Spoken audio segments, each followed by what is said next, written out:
할렐루야. 어제 이혁수 목사님의 결혼식이 이제 있어서 부여에 갔다 왔는데요. 참 좋더라고요. 저는 이제 부여를 처음 가봤어요. 처음 가봤는데요. 그러면서 오고 가는 길에 이제 이것저것 생각이 하면서 시골에서 제가 자랐던 그런 생각이 막 나더라고요. 저는 이제 시골에서 자랐는데 바다에 가까운 곳에 자랐습니다. 그래가지고 이 바다에 가서 수영도 하고 또 이 바다 낚시도 했습니다. 이 바다 낚시라고 하면은 그냥 이제 배 타고 깊은 데 가서 이렇게 하는 게 아니고 물이 나갔다가 들어오면 이 대나무 같은 데다가 이제 낚싯줄 해가지고 지렁이 끼워서 이렇게 망둥이 낚시하는 그런 낚시를 했었고요. 뭐 낙지도 잡고 꽃게도 잡고 또 여러분들이 드시는 그 김 있죠, 김 양식도 하면서 이렇게 자랐습니다. 굉장히 많은 추억을 가지고 있는데요. 특히 이제 시골에서 이제 놀이터가 없잖아요. 그래가지고 이게 다 놀이터예요. 산도 들도 뭐 이게 다 놀이터고 했는데요. 좀 특이한 것은 동네 한 가운데 있는 무덤도 놀이터입니다. 이게 뭐 여름이든 가을이든 그곳에서 동네 아이들이 모여가지고 옹기종기 이렇게 이것저것 놀이터 하고 뭐 칼싸움도 하고 뭐 그랬잖아요. 그렇게 하는데 특히 겨울에 눈이 오면요 거기다 이제 비닐포대 가지고 쌩하고 이렇게 미끄럼 타는 그런 것도 거기서 많이 했던 기억이 있습니다. 그때 뭐 미끄럼 타면요 세상에 어떤 유명한 그 스키장보다 더 부럽지 않고 재밌게 신나게 놀았던 그런 추억을 가지고 있습니다. 저희 집이 시골인데 지금 없어졌는데요. 가다 보면 꼭 지나가야 할 곳이 하나 있는데 그게 이제 상여집이에요. 상여집은 뭐 아시는 분 다 아시겠지만 옛날에는 뭐 지금처럼 다 장례식장에서 사는 게 아니라 집에서 다 했잖아요. 그래가지고 동네에 누가 돌아가시면 그 상여를 사용했던 거예요. 상여를 사용했고 꽃상에 만들어가지고 갔던 곳인데 사용하지 않으면 그것을 두었던 곳이 바로 이제 상여집인데 그게 우리 집을 반드시 통과하면 그걸 지나가야 되는데요. 낮에는 그렇게 안 무서운데 밤에 되면 얼마나 무서운지 몰라요. 얼마나 무서워. 그래가지고요. 밤에 되면 그걸 꼭 지나가야 되잖아요. 그런데 거기 지나갈 때 되면요, 막 걸어마다 살려고 해서 꼭 귀신이 나올 것처럼 생각하고 거기를 얼마나 도망가서 지나갔던 적이 많이 있습니다. 우리가 낮에는 아무렇지 않게 이제 놀던 그 무덤이 밤에 되면 무덤이 얼마나 무서운지 몰라요. 무덤으로 보이는 거예요. 거기서 마치 귀신 나올 것처럼. 여러분 그렇습니다. 사람들이 다 이 무덤이라고 하는 곳은 혐오 시설로 생각하잖아요. 장례가 있는 곳, 뭐 화장터라든가 또는 뭐 납골장이라든가 또는 심지어는 추모공원도 다 혐오 시설을 이렇게 보고 있습니다. 그런데 성경에서 나오는 이 무덤은 어떤 시설이었을까? 혐오 시설이었을까? 오늘 읽은 본문에 보면 2000년 전에 세 여인이 무덤을 찾아가는 이야기입니다. 1절을 한번 다시 읽어볼까요? 시작. 안식일이 지나매 막달라 마리아와 야고보의 어머니 마리아와 또 살로메가 가서 예수께 바르기 위하여 향품을 사다 두었다가 이들은 지금 안식일이 지나자마자 아주 이른 아침에 이른 새벽에 무덤을 찾아간 거예요. 근데 여기서 우리 잠깐 이제 예수님께서 돌아가시고 무덤에 계시다 이것을 보기 전에 이 전에 일어났던 상황을 한번 회상해 봤으면 좋겠다 싶은데요.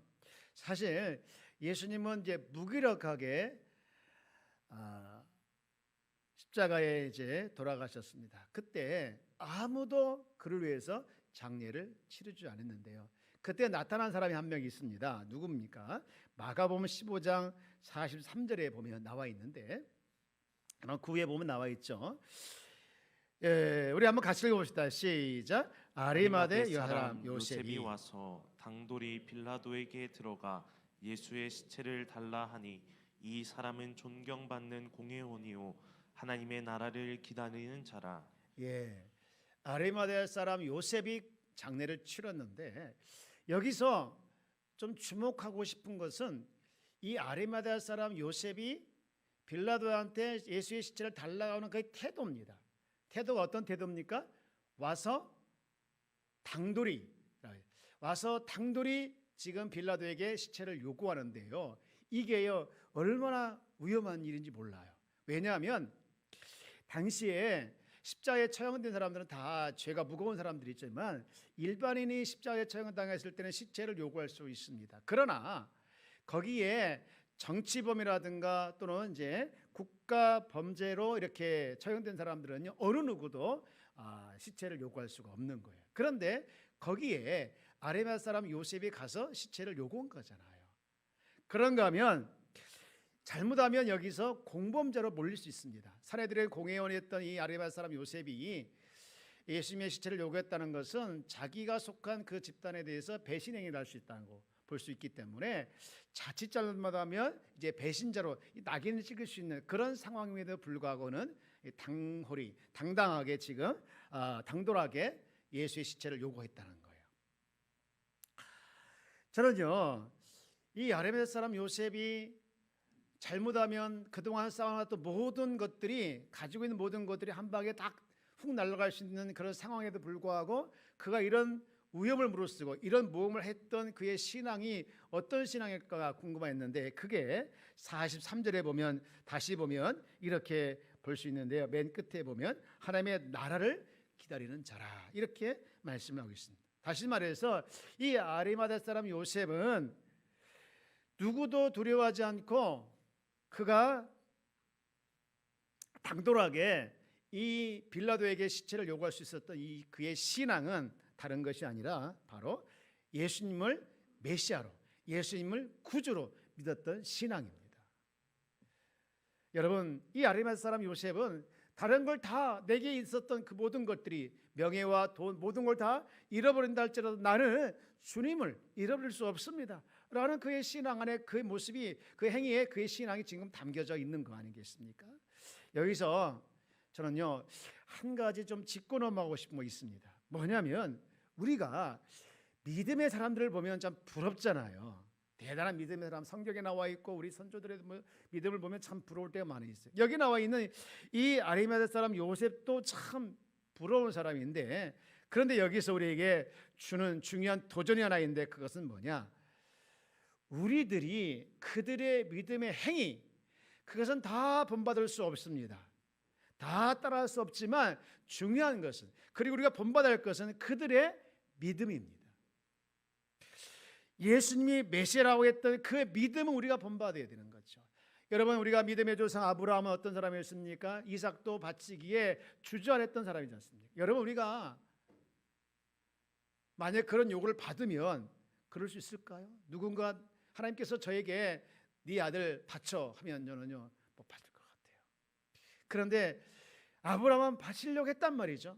여러분, 우리가 그런 행위를 따라 할 수 없지만, 그러나 아브라함에게 있었던 그런 믿음은 우리가 따라가야 될 줄 믿습니다. 여러분, 아브라함에게 있었던 믿음이 뭐였습니까? 내가 자식을 바칠지라도 하나님께서 반드시 아들 대신에 뭔가를 예비할 것이라는 그런 믿음이죠. 여호와 이레. 여러분, 우리의 이런 믿음이 회복되어지길 주의 이름으로 축복합니다. 그런데 오늘 이 아리마다 사람 요셉은요, 예수의 시체를 당돌히 요구하고 이제 빌라도가 응답해 주니 그가 이제 예수님을 장례를 치릅니다. 여러분, 46절 마가복음 15장 46절을 한번 보시면서 읽으실 때 요셉의 심정이 어떤 심정이었을까, 어떤 마음을 가지고 지금 예수님의 장례를 치룰까 한번 같이 공유하면서 한번 읽어볼까요? 시작. 요셉이 세마포를 사서 예수를 내려다가 그것으로 싸서 바위 속에 판 무덤에 넣어두고 돌을 굴려 무덤 문에 놓음에. 지금 요셉은 자기가 미리 사두었던 자기의 묘를 이제 묘에다가 예수님의 시신을 옮기는데, 그 과정을 보시죠. 요셉이 세마포를 싸서죠. 싸서 예수를 내려다가 이제 그것을 싸죠. 사가지고 쌉니다. 그리고 이제 하는데 이 장례가 어떻습니까? 굉장히 슬퍼 보이죠. 슬프고 마구요. 그런데 아무도 이 장례에 참여하지 못했고 그냥 멀리서 보는 여자들만 있었는데 굉장히 초라하죠. 근데 본 여자들이 지금 여기 나와 있는, 오늘 본문에 나와 있는 세 여인들이에요. 이것을 본 거예요. 요셉이 이렇게 하는 것을 보고 어떤 마음이 들었습니까? 이 여인들도 나도 우리가 예수님 나를 위해서 죽으시고 온몸이 다 찢기고 상한 데가 하나 없는 그 예수님을 위해서 우리가 할 수 있는 것이 뭘까? 예수님에게 염을 해드리자 해가지고 향품을 사서 이제 준비를 하는 건데, 마침 안식일이 돼서 못 가고 안식일이 지나자마자 이른 아침 간 것이 오늘 본문의 시작입니다. 그러면서 이 말씀을 쭉 보면서 어떤 생각이 드냐면 이 성경에 나오는 무덤도 결코 즐거운 장소가 아니다. 슬픔이 있고 눈물이 있고 실패가 있고 패배가 있는 그런 자, 무엇보다도 살아있는 자와 죽은 자를 갈라놓은 것이 바로 무덤이라는 곳이다라는 것을 생각하게 합니다. 우리들도 마찬가지잖아요. 여러분, 실패의 자리, 그것이 바로 무덤이 아니겠습니까? 가장 아쉬움이 많이 남고 후회가 많이 남는 곳이 무덤입니다. 저는 이 말씀을 보면서 우리가 지금 이제 부활절을 지나고 또 부활절 전에도 봤지만 부활절 지나고 우리가 부활 이후의 신앙을 우리가 한번 쭉 생각해 보는데, 지금 이 예수님의 무덤을 생각하다가 살아가는 우리의 현실도 때로는 이 무덤처럼 생각하고 살아가는 사람이 있을 수 있다라는 생각을 하게 됩니다. 성경의 예를 보면 이게 무슨 얘기입니까? 살아있지만 죽은 거와 같고 좀 죽은 거와 다를 바 없는 그런 삶을 살아내는 사람들이 많이 있다는 거죠. 성경의 예를 보면 이 창세기에 나오는 아브라함의 아내가 나오는데 그 여인에게는 부족한 것이 하나 있었습니다. 아이가 없는 거예요. 여러분, 여자가 아이가 없으면 어떻습니까? 살아있어도 살아있는 것 같지 않게 생각될 수 있잖아요. 또 나병 환자도 나옵니다. 신약에 보면 나병 환자가 나오고 또 구약에 나와 있는데 그들은 아예 나병 환자가 걸리면 다 격리가 되는 거잖아요. 어쩌다가 이제 동네에만 나타나면 막 저주의 저주를 다 하고 그를 쫓아내지 않습니까? 이게 나병 환자의 삶이에요. 이 나병 환자 입장에 대해서 생각해 보면 어떻을까요? 내가 지금 목숨은 붙어있어 살아있지만 살아있는 게 아니라는 거죠. 살아있으나 죽음과 똑같은 삶이 바로 이 나병 환자의 모습이고 이스라엘 나라가 망했을 때도 마찬가지입니다. 그러면서 오늘날 우리 청년들을 한번 생각해 보았는데, 제가 이제 청년들을 둔 아비로서 우리 청년들에 대한 관심이 많이 있습니다. 그런데 청년들이 참 꿈이 많이 있지 않습니까? 희망도 많이 가지고 있고 소망도 많이 가지고 있는데 그럼에도 불구하고 어떤 때는 가슴이 먹먹할 때가 있는 거예요. 아무리 노력해도 안 되는 것이 너무 많으니까 포기를 많이 해요. 뭐 결혼도 포기하고 뭐 직장도 포기하고 뭣도 포기하고 그래서 뭐 7폰이 M폰 이런 것이 많이 나오지 않습니까? 어떻게 보면 청년들의 입장에서 봤을 때 자기가 하고 싶어도 하지 못하고 해도 안 되는 것이 너무 많이 있으니까 살아있어도 죽은 것과 같은 그런 삶이 그들이 아닐까 싶습니다. 그리고 교회도 생각해보면 마찬가지. 여러분, 교회에 보면 어린이들이 많이 없습니다. 제가 처음에 이 교회 왔을 때 너무 마음이 기뻤던 것이 어린이들이 밖에서 뛰노는 거였어요. 여러분, 교회에 어린이들이 있다는 것은 희망이 있는 거 아니겠습니까? 미래가 있는 거 아니겠습니까? 소망이 있는 거 아니겠어요? 그런데 한국교회 많은 교회들이 특히 시골교회는 더 그렇고요. 어린이 예배가 아예 없는 데가 너무 많아요. 주일학교 예배가. 그래서 여러분 정말 간절히 기도하고 또 기도해 줘야 할 것이 우리 주일학교가 우리 다음 세대가 정말 계속해서 부흥할 수 있도록, 계속해서 믿음의 확장이 일어날 수 있도록 우리 세대로 끝나는 것이 아니라, 여러분 교회에 사람이 없으면 교회가 뭐가 됩니까? 유럽교회처럼 박물관이 되거나, 죄송한 표현이지만 술집이 되거나 그럴 수 있는 거 아니겠습니까? 그러므로 우리 다음 세대를 위해서 기도해 주실 주의 여러분 부탁을 드리겠습니다. 여러분, 그런 의미에서 봤을 때 눈에 보이는 무덤만 무덤이 아니라 내 삶에 희망이 없다면, 내일이 없다면, 살아갈 이유가 없다면 그 자체가 무덤이라는 것이죠. 여러분은 어떤가요? 여러분을 자신을 한번 돌아보면서 내가 내 삶을 돌아보고 앞을 생각하면 희망이 보이고 소망이 보이고 꿈이 보입니까? 아니면 반대로 희망도 없고 꿈도 없고 정말로 내일이 없고 살아갈 이유가 전혀 안 보인다고 하면, 그것 때문에 내가 함몰되어 있다면 그 삶 자체가 뭘까요? 무덤이 아닐까요? 오늘 본문에 나와 있는 이 무덤을 향해 가는 여인들을 통해서 우리가 정말로 좀 봐야 할 말씀이 있는데, 여러분 마가복음 16장 2절 3절의 말씀을 한번 더 읽어보도록 하겠습니다. 시작. 서로 말하되 누가 우리를 위하여 무덤분에서 돌을 굴려 주리요 하더니, 네, 2절에 보면 안식 후 첫날에 매우 일찍이라고 써 있습니다. 매우 일찍이, 기다렸다는 듯이 일찍이 이제 간 거예요. 무덤으로 가서 향품을 이제 가면서 걱정을 많이 하면 누가 문을 이제 치워줄까 걱정을 많이 하며 갔는데 기가 막힌 일이 벌어지죠. 6절을 한번 보실래요? 6절. 지금 읽어봅시다. 시작. 청년이 이르되 네, 놀라지 말라. 너희가 십자가에 못 박히신 나사렛 예수를 찾는구나. 그가 살아나셨고 여기 계시지 아니하니라. 보라, 그를 두었던 곳이니라. 지금 이 여인들은 예수님께서 당연히 돌아가셔서 무덤 안에 있을 것이라 생각했고 그 무덤 밖에 있는 돌을 누가 치워줄까 걱정하면서 갔는데 안에 가보니까 무덤 문이 열려 있고 그리고는 무덤이 비어 있는 거예요. 지금 여기서 뭘 지금 강조하고 싶으냐? 이 마가복음의 저자 마가가 뭘 지금 강조하고 싶으냐? 예수님께서 부활하셨다는 걸 강조하면서 그 예수님께서 죽어 계셨던 누워 계셨던 그 무덤이 다시 여러분 6절 보여줄래요? 6절 보여주시면 맨 끝에 예수를 찾는구나 하면서 그가 살아나셨고 여기 계시지 아니하라. 그다음 뭐라 하겠죠? 보라, 그를 두었던 곳이니라. 그를 두었던 곳이 어디입니까? 무덤이잖아요. 그게 비어 있다는 거예요. 지금 이걸 강조하고 있는 이유가 뭘까? 여러분, 기독교와 다른 종교의 차이가 뭡니까? 기독교와 다른 종교의 차이가, 다른 종교들은 종교의 창조주들, 종교의 창시자들이죠. 창시자들의 무덤이 다 있어요. 그래서 그 무덤을 가가지고 숭배하고 피라미드도 마찬가지 않습니까? 그러나 기독교에는요 무덤이 없습니다. 이게 우리의 자랑이요, 이게 복음인 줄 믿습니다. 여러분, 많은 사람들이 안타깝게도 이 사실을 믿으려고 하지 않아요. 믿지 않으려고 합니다. 예수가 어떻게 죽었다 살아나니, 사람이 어떻게 죽었다 살아나, 이게 말이 되는 소리냐? 라고 하면서 이론을 제시하고 믿지 않고 또 믿으려고 하지도 않아요. 왜 그렇습니까? 그걸 믿는 순간 하나님의 임재를 인정하는 것이고, 그것을 믿는 순간 하나님의 주권을 인정하는 것이고, 그것을 믿는 순간 여러분 하나님의 능력을 인정하는 겁니다. 사람은요 누구나 이 하나님의 존재를, 하나님의 임재를 제대로 경험하게 되어지면요 두려워요.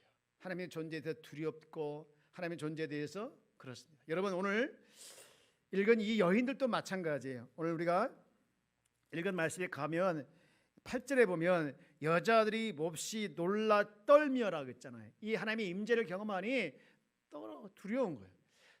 아브라함의 아내 사라도 마찬가지입니다. 그 여인이 지금 어땠습니까? 아브라함에게 말을 하면서 네가 1년 뒤에 아이를 낳을 것이다 라고 하니 그때 그 이야기를 들어요.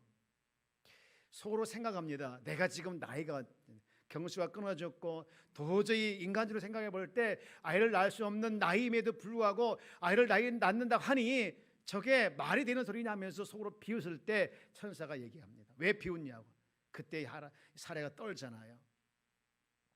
오늘 중요한 것은 이 말씀 통해서 우리가 왜 그 무덤이 비었다는 것을 강조하고 있는가? 여러분, 중요한 것은 우리에게 예수님께서 부활하셨다는 사실을 믿게 되는 역사가 일어난다면, 또 믿어진다면, 그것이 내게 사실로 다가온다면 내게 닥치는 모든 일이 새롭게 보여지는, 또 새롭게 믿어지는 일이 벌어지게 된다는 거예요. 오늘 살아있으나 죽은 것 같은 그런 무덤과 같은 삶을 사는 인생이라 할지라도 그런 인생이 달라지게 되는 그런 계기가 부활하신 주님을 믿는 그 순간이 될 줄 믿습니다. 여러분, 아브라함의 아내 사라도, 또 나병 환자도, 이스라엘 민족도, 우리 청년들도, 조국 우리 한국 교회도 주님이 살아나셨다 이 사실을 믿게 되어지면 또 믿어질 때 달라지는 것이죠. 왜요? 예수님의 무덤이 없다면 우리의 삶에도 무덤 같은 것들이 없어지는 역사가 일어나기 때문인 줄 믿습니다. 여러분, 그렇다면 우리가 이 믿는 이 무덤 신앙, 무덤의 신앙이 어떤 것일까? 첫 번째는요, 이 빈 무덤을 믿는 것은 죽음을 두려워하지 않는 거예요. 저를 한번 따라서 볼까요? 죽음을 두려워하지 않는다. 이 귀신들은요 철저하게, 무속신앙은 철저하게 사람들이 죽은 다음에 귀신이 된다고 얘기하고 있어요. 서울의 무슨 교회도 성락교회죠. 김기동 목사는 사람이 이제 수명이 80이면 60까지 살다가 죽으면 20년 못 살았잖아요. 그 20년 동안 귀신이 되어서 다른 사람의 몸에 들어가 20년 동안 산다고 주장합니다. 말도 안 되는 소리를 가지고 하는 것이 세상이에요. 여러분, 우리 빈 무덤 신앙은 죽음이나 절대로 귀신을 두려워하는 사람이 아닌 줄 믿습니다. 부활의 눈을 보게 되어지면 무덤이라고 하는 것이 두려운 것이 아니라 거기서 뭘 깨닫게 되어지냐, 하나님의 능력과 하나님의 사랑을 깨닫게 되는 놀라운 은혜가 있는 줄 믿습니다. 여러분, 제가 이제 서울 마포에 근무했던 적이 있었는데 거기 가면 이제 가다 보면 양화진이라는 곳이 있어요. 양화진이 어떤 곳이냐면 외국에 온 선교사들이 선교해 가지고 이제 돌아가신 분들을 이렇게 모아놓은 곳이에요. 거기 묘원이거든요. 근데 거기에 제 눈에 유독 띄는 그런 묘비가 하나 있는데 루비, 이 캔드릭 선교사의 묘비입니다. 이분은 이제 처녀의 몸으로 오셔가지고 얼마 못 살고 돌아가셨어요. 근데 그분의 묘비에 이러같이 지금 써여 있습니다. 다시 한번 보여줄래요? 이 써여 있는데 여긴 영어로 써 있는데요. 이걸 해석하면 그거예요. 내게 줄 수 있는 1000개의 목숨이 있다고 하면 그 모두를 한국을 위해서 바치겠다. 멋있잖아요? 나만 멋있나? 내게 줄 수 있는 1000개의 목숨이 없어서 그렇지 만약 있다고 하면 그 모두를 한국에서 바치겠다는 거예요. 왜 이랬을까요? 어째서 이런 고백을 할 수 있었을까요? 그에게는 이 죽음조차 두려워하지 않는 이 빈 무덤의 신앙이 그에게 있었기 때문이라는 것이죠. 여러분, 기회가 되어진다면 물론 뭐 전주교에서 운영한다고 해가지고 뭐 그럴 수 있겠지만 우리가 가서 또 보는 것도 나쁘지 않은 것 같아요. 그런가 하면 두 번째로 우리 빈 무덤 신앙은요, 갈릴리로 돌아가는 신앙이에요. 오늘 이 무덤에서 만난 세 여인에게 이 천사가 예수께서 부활하시니까 너희가 이제 그 소식을 알려라, 그런 얘기를 합니다. 우리 7절 말씀 볼까요? 우리 한번 7절 말씀 같이 읽어봅시다. 시작. 가서 그의 제자들과 베드로에게 이르기를 예수께서 너희보다 먼저 갈릴리로 가시나니 전에 너희에게 말씀하신 대로 너희가 거기서 배우리라 하는지라. 아멘. 왜 갈릴리로 가라 했을까? 사실 제자들은요, 예수님의 그 행위에 대해서 굉장히 혼란스러워했어요. 살아계실 때는 기적을 베풀고 죽은 자를 살리고 사탄을 이기고 대단한 능력을 베푸셨는데 그의 말년에 속절없이 무너지고 십자가에 처형당하는 모습을 보면서 저분이 구세주인가 메시아면서 이제 혼란스러워서 막 도망다니잖아요. 그런데 그들에게 이제 나타나셔서 제일 먼저 하신 말씀이 갈릴리로 가라. 이제 너희들의 모든 관점이 내가 살아있을 때 행했던 그 관점으로 너희가 나를 바라보지 말고 내가 살아난 이후, 부활하신 이후의 모습으로 나를 바라보라는 거예요. 여러분, 우리 주님은 죽음으로 끝나신 것이 아니라 죽음에서 사망과 죄의 권세를 이기시고 부활하신 주님인 줄 믿습니다. 여러분, 그래서 우리가 이 마가복음 16장, 마가복음 16장 읽었지만 우리에게 적용을 한다면 부활하신 주님을, 이 부활의 주님의 관점을 가지고 다시 마가복음을 읽게 되어지면 예수님이 달리 보이는 거예요. 여러분, 예수님을 오해하지 않길 원합니다. 예수님은요, 하나님의 아들이시고 그리스도인 줄 믿습니다. 예수님은요, 이 세상의 주인이고 모든 만물을 다스리는 분인 줄 믿습니다. 더 나아가서 하나님과 똑같은 분이신데 나를 위해서 이 땅에 오시고 나를 위해서 십자가에 죽으시고 나를 위해서 십자가에 죽으심으로 끝난 것이 아니라 십자가에 죽으신 다음에 죽음에서 나를 위해서 부활하신 줄 믿습니다. 여러분, 이것을 확인하는 자리가 어디냐? 바로 빈 무덤이라는 거예요. 제가 지난 화요일 날 이제 새벽 예배 마치고 잠깐 이제 목양실에서 이제 책을 조금 보다 갔는데 그 주님은 나의 최고봉이라는 책 그날 이제 묵상을 하면서 은혜 받은 말씀이 있었어요. 우리가 너무나 잘 알고 있는 말씀인데 이 마태복음 11장 28절부터 30절 말씀인데 여러분 여기 한번 다시 읽어볼까요? 한번 같이 해봅시다. 시작. 수고하고 무거운 짐진 자들아 다 내게로 오라. 내가 너희를 쉬게 하리라. 나는 마음이 온유하고 겸손하니 나의 멍에를 메고 내게 배우라. 그리하면 너희 마음이 쉼을 얻으리니 이는 내 멍에는 쉽고 내 짐은 가벼움이라 하시니라. 30절 그냥 띄워줘 보실래요? 네. 여러분 여기서 말하고 있는 멍에가 뭔가? 멍에. 멍에는요, 두 마리 소를 한 마리 소같이 일하게 할 때 소에다 얻는 게 멍에잖아요. 한 마리 소가 일할 때 엄청 힘든데 이 멍에를 딱 얹어주니까 두 마리가 같이 일하면서 너무나도 쉽게 일을 할 수 있게 된 거 아니겠습니까? 마찬가지입니다. 여러분, 우리에게도 우리가 져야 할 십자가가 있는 거예요. 우리가 져야 할 짐이 있습니다. 이 짐은요, 없어지지 않고 걷어가지 않아요. 우리가 지고 가야 합니다. 근데 여러분, 이 짐을 우리가 혼자 지고 가려고 하면 너무 버겁고 그 짐이 내게 감당하기 어려워서 나는 마치 살아있으나 죽을 것 같은 느낄 때가 많아요. 그러나 여러분, 의도적으로 내 짐을 주님께 맡겨야 합니다. 의도적으로 짐을 던지는 게 아니야. 여전히 내 안에 내게 주신 십자가의 짐은 내가 지고 가지만 그 짐을 나 혼자 지고 가는 것이 아니라 그 짐을 주께 맡기고 주와 함께 걸어갈 때 하나님이 나의 동력자가 되어줘서 내 짐이 얼마나 가볍겠습니까? 저희 집이 달라진 게 하나 있어요. 제가 왼쪽 팔이 아픈 뒤로부터 제가 무슨 짐이든 다 혼자 제가 들고 갔었거든요. 그런데 달라졌는데 뭐가 달라졌냐면요, 저희 아내가 내 짐을 무조건 들고 간다고 합니다. 저렇게 약한 여인, 믿거나 말거나.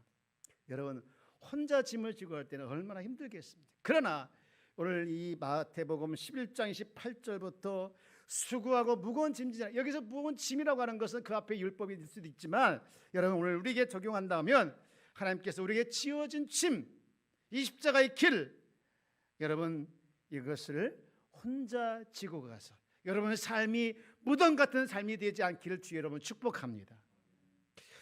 저는요, 어제 성경을 읽고 나눔을 이제 하는 방이 있는데 거기서 엄미경 집사님이 시편 55편 22절 말씀을 올렸더라. 그러면서 밑에 이런 한 예화를 올렸는데 이거요, 내 짐을 여호와께 맡기라. 그가 너를 붙드시고 의인의 요동함을 영원히 허락하지 아니하시라. 이 말씀을 올리면서 한 예를 쭉 올렸더라고요. 무슨 예냐면 옛날 어느 선교사님이 차를 타고 가는데 마침 그 차 옆에 어느 그 노인이 무겁게 짐을 지고 가가지고 불쌍해서 그분을 태워드린 거예요. 이제 한참 가다 보니까 조금 뭐가 언덕이 덜컹하니까 차 안에서 또 똑같이 털컹 소리가 나는 거예요. 그게 무슨 소리일까 뒤를 쳐다봤더니 이 할머니가, 글쎄 짐을 지고 간 그 할머니가 차 타고도 똑같이 머리에 이고 있는 거예요. 그러니까 차가 가다 덜컹하니까 머리 위에 있던 짐이 차 위에 부딪히니까 덜컹 소리가 나는 거잖아요. 그래서 할머니한테 그랬다는 겁니다. 할머니, 짐 내려놓으세요. 그랬더니 할머니가 이랬지요. 아이고 선교사님, 저 태워준 것도 고마운데 내가 어떻게 내 짐을 내려놓을 수 있겠습니까? 그랬다는 거 아니겠습니까? 여러분, 우리의 신앙의 모습 똑같은 거 아니겠습니까? 내 짐을 모두 주께 맡기라고 했는데 여전히 내 짐을 여전히 나 혼자 지고 가고 있는 거 아니겠습니까? 내가 주와 함께 간다고하면서 주님의 짐은 주님이 지고 가고 내 짐은 내가 지고 가겠습니다는 것이 우리의 신앙의 모습이 아닌가요?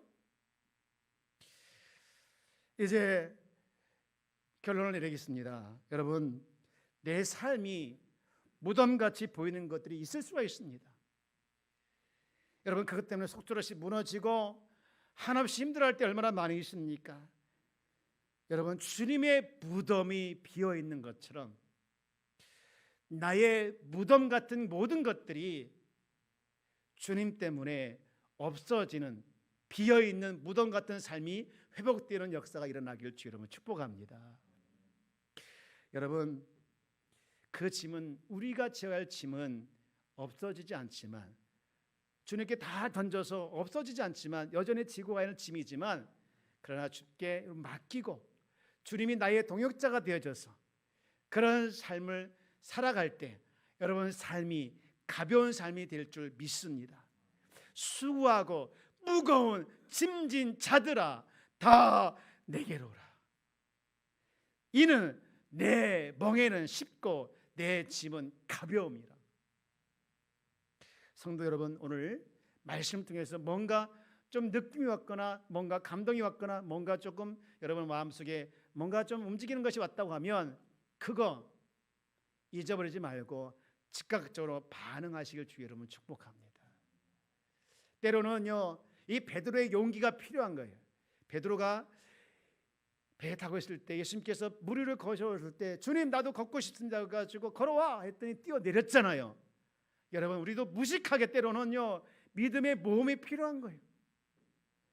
그저 맨날 순간 좋은 거 요거 끝나지 말고 여러분 반응으로 보여지는 이 작동한 믿음이 회복하길 주 여러분 축복합니다. 오늘 중요한 것은요 우리가 반응할 때 그때부터 믿음의 역사와 믿음의 회복이 일어나는 것을 기억하며 여러분 반응으로 살아내는 우리